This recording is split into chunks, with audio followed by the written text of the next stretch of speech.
Assalamualaikum warahmatullahi wabarakatuh. Kembali lagi pada pembelajaran tematik kita hari ini. Marilah kita buka pembelajaran tematik kita hari ini dengan melafazkan basmalah. Bismillahirrahmanirrahim.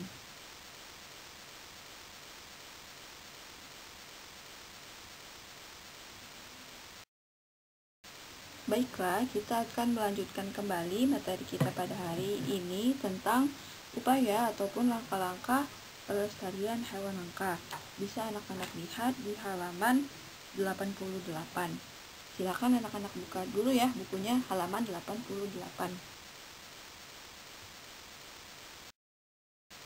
Nah, cara yang pertama ataupun langkah yang pertama yaitu dengan memberikan edukasi kepada masyarakat agar tetap menjaga kelestarian hewan langka di habitatnya, sehingga masyarakat tidak mengusik keberadaan hewan langka.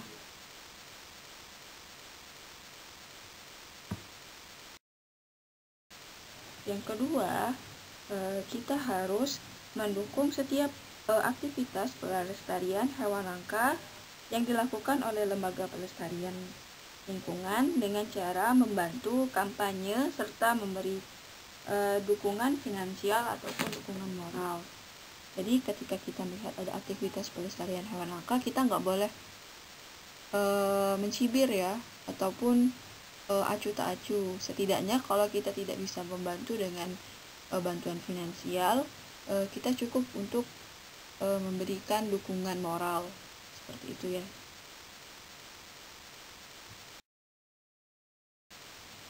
Yang ketiga, itu bisa dengan membuat tempat penangkaran bagi hewan langka agar dapat berkembang biak dan selanjutnya hewan itu dapat dilepas ke habitat asli mereka sehingga mereka dapat hidup secara alami. Nah, untuk poin yang ketiga ini mungkin kalau untuk anak-anak agak berat ya untuk melakukannya, tapi mungkin nanti ketika sudah dewasa dan memiliki kesempatan mungkin bisa untuk dilakukan. Yang keempat, kita tidak boleh melakukan perburuan hewan langka dan harus melaporkan setiap aktivitas pemburuan ilegal kepada pihak yang berwajib. Selanjutnya, yang kelima, itu tidak melakukan transaksi atas hewan langka. Nah, jika melakukan transaksi, itu harus ditunjukkan untuk menyelamatkan hewan tersebut agar tidak dikuasai oleh orang yang tidak bertanggung jawab. Kemudian, menyerahkan hewan tersebut kepada pihak yang kompeten, seperti kepada lembaga konservasi hewan langka dan lingkungan hidup.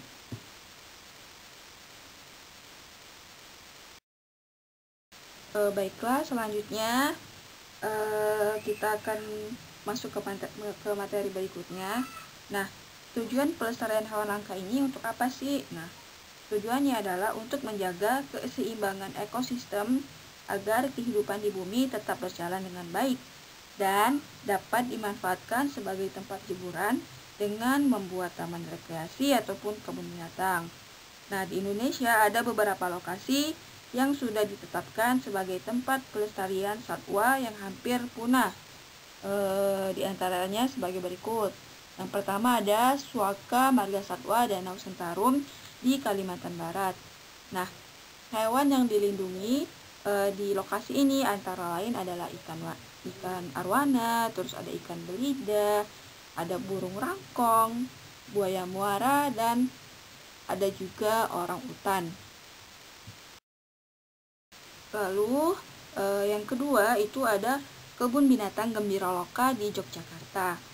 Nah, banyak hewan yang dilindungi ataupun dilestarikan di kebun binatang ini antara lain adalah gajah, terus ada unta, kura-kura, dan tapir.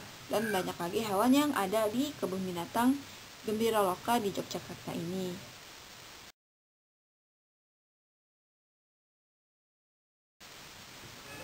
Kemudian yang ketiga ada Taman Nasional Komodo di Nusa Tenggara Timur. Tumbuhan yang dilindungi di lokasi ini antara lain adalah kayu hitam dan bayur. Sedangkan hewan yang dilindungi pada lokasi ini adalah komodo.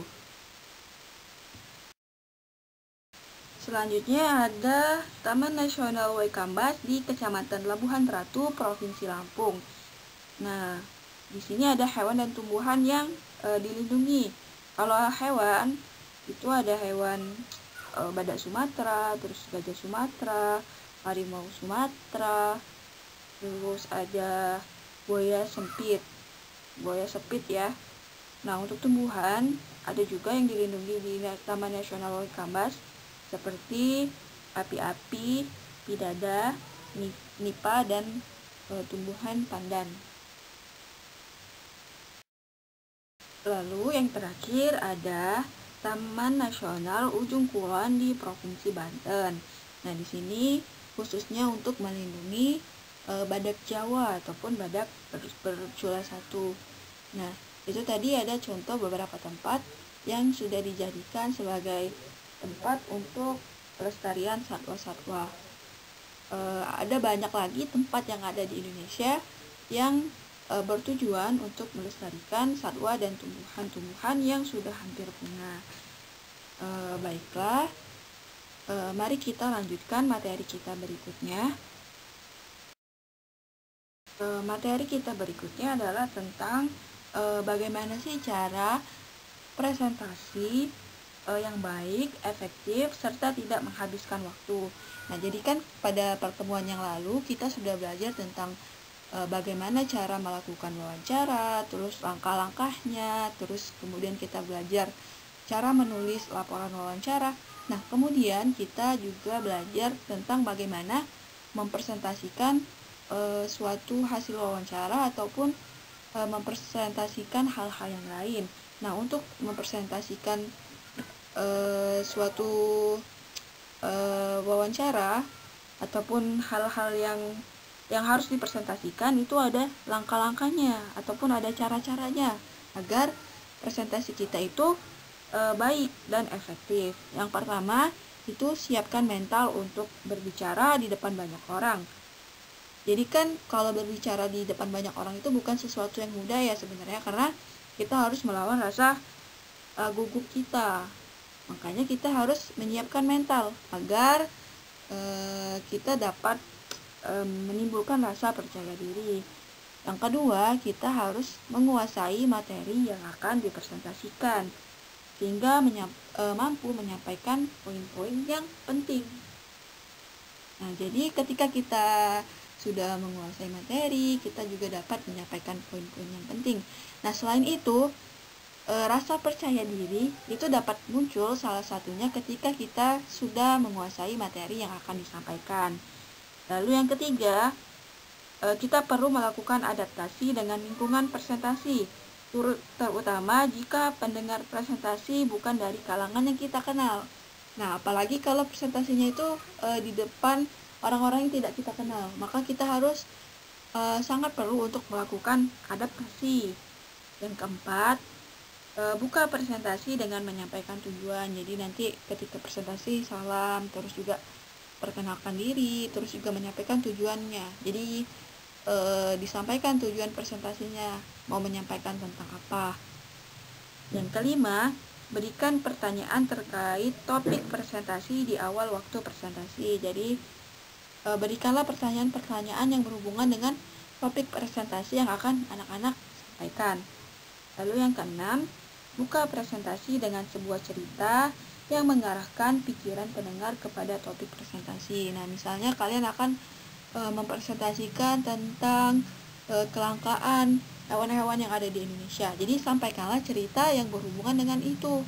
Sampaikan cerita tentang sudah banyaknya hewan-hewan yang sudah mulai punah, maksudnya sudah mulai langka dan akan berdampak kepunahan yang ada di Indonesia. Sampaikanlah cerita terkait hal itu dan cerita yang nyata ya, jangan cerita yang anak-anak karang.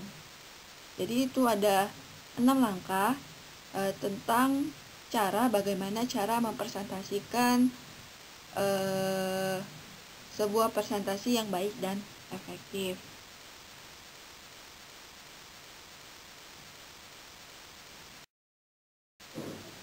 Nah, itu saja materi kita hari ini. Jadi kita sudah belajar tentang bagaimana cara ataupun langkah-langkah untuk melestarikan satwa-satwa yang hampir punah. Lalu kita belajar tempat-tempat yang sudah dijadikan sebagai tempat pelestarian satwa-satwa dan tumbuhan-tumbuhan yang sudah hampir punah juga ataupun yang langka. Yang ketiga, kita belajar bagaimana cara presentasi yang baik dan efektif. Nah, untuk tugas, silakan anak-anak kerjakan uji kompetensi 2, halaman 91 sampai 92. Tuliskan jawabannya saja di buku tulis tematik yang warna merah ya. Karena insya Allah pada hari Senin nanti kita akan melaksanakan ulangan harian subtema 2. Silakan anak-anak kerjakan dan anak-anak pahami materi yang sudah Umi sampaikan ya. Terima kasih atas perhatiannya. Mari kita tutup dengan melafazkan hamdalah. Alhamdulillahirrabbilalamin. Wassalamualaikum warahmatullahi wabarakatuh.